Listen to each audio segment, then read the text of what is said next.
नमस्कार।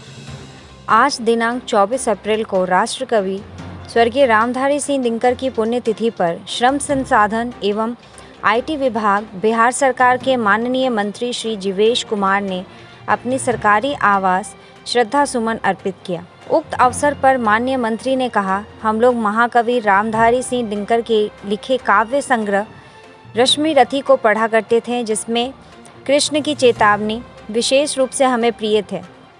इसे social media पर अनेक लोगों ने स्वर दिए हैं। इस कविता का लय और भाषा इतना लोकप्रिय है कि जिसने इसे पढ़ा उसे खूब सराहा गया।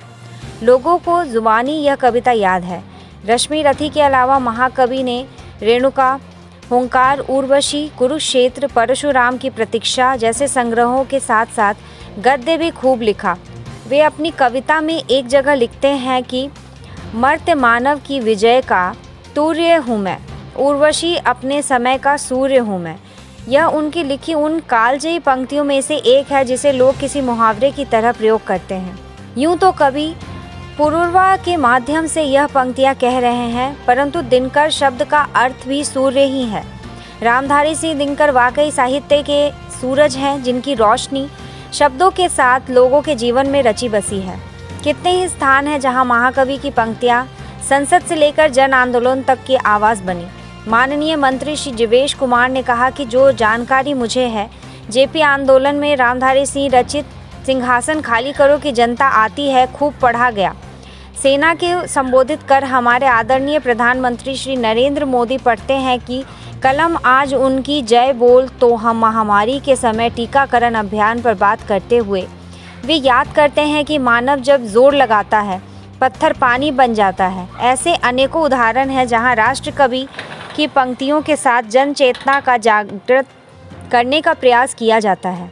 आज के समय में जब राजनीति अवसरवादी हो, सबको अपनी विचारधारा के खांचे में बिठाना चाहती है, वहीं दिनकर को किसी एक विचार के साथ जोड़ना असंभव है। वे जनजातिवादी कवि, राष्ट्रवादी भी, गांधीवादी भी और मार्क्सवादी भी हैं। एक वाकया उनसे जुड़ा मशहूर है कि एक बार जब नेहरू के पांव लड़खड़ाए तो दिनकर ने उन्हें पकड़ लिया। नेहरू के आभार व्यक्त करने पर उन्होंने कहा कि जब जब राजनीति लड़खड़ाती है, साहित्य ही उसे संभालता है।